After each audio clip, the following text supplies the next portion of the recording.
Supreme court ने abortion को लेकर एक बड़ा निर्णय लिया।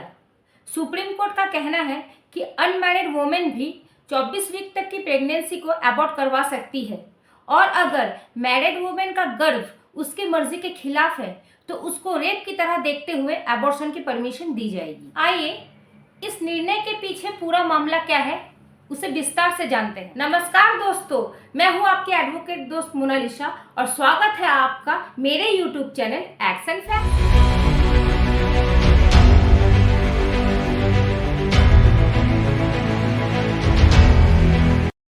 दोस्तों, सबसे पहले 25 इयर्स की अनमैरिड वुमेन ने दिल्ली हाई कोर्ट में 23 वीक्स और 5 डेज की अपनी प्रेगनेंसी को अबॉर्ट करने की मांग की। उसने हाई कोर्ट को कहा कि उसकी प्रेगनेंसी उसकी रजामंदी से ही हुई थी, लेकिन अब वो इस बच्चे को जन्म नहीं दे सकती क्योंकि उसके साथी ने उससे शादी करने से इनकार कर दिया था।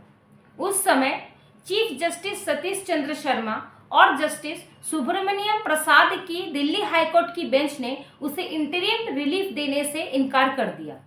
दिल्ली हाईकोर्ट ने पाया कि अनमैरिड वुमेन जिसकी प्रेगनेंसी खुद की मर्जी से हुई थी, उनकी ये petition medical termination of pregnancy rule 2003 के तहत किसी भी सेक्शन में शामिल नहीं है।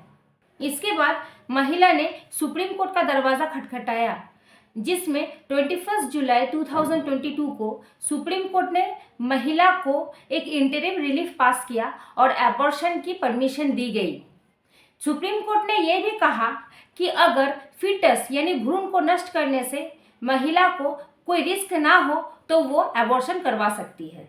सुप्रीम कोर्ट का कहना था कि दिल्ली हाईकोर्ट की बेंच ने अननेसेसरी रूप से रेस्ट्रिक्टिव अप्रोच लिया है। Justice DY Chandrachud, justice Surya Kant और जस्टिस एस बोपन्ना की बेंच ने ये कहा कि ईयर 2021 में एमटीपी एक्ट के अमेंडमेंट को ध्यान में रखते हुए सेक्शन 3 सबसेक्शन 2 के एक्सप्लेनेशन 1 के तहत हस्बैंड वन को पार्टनर के साथ रिप्लेस किया और कहा कि अनमैरिड वुमेन को लॉ के बाउंड्री के बाहर रखना लॉ के उद्देश्य के खिलाफ है।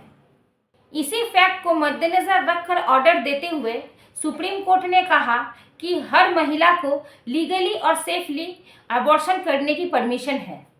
सुप्रीम कोर्ट ने यह भी कहा कि रिप्रोडक्शन ऑटोनॉमी के अधिकार के तहत मैरिड वुमेन और अनमैरिड वुमेन दोनों को इक्वली अधिकार है और अगर ये इक्वल अधिकार ना दिया जाए तो ये इंडियन कॉन्स्टिट्यूशन के आर्टिकल 14 का उल्लंघन करना होगा। दोस्तों, इसी तरह के लीगल जजमेंट्स और फैक्ट्स जानने के लिए आप मेरे YouTube channel x and facts को ज़रूर लाइक, शेयर और सब्सक्राइब करें और हमें मोटिवेट करते रहें। Thank you so much.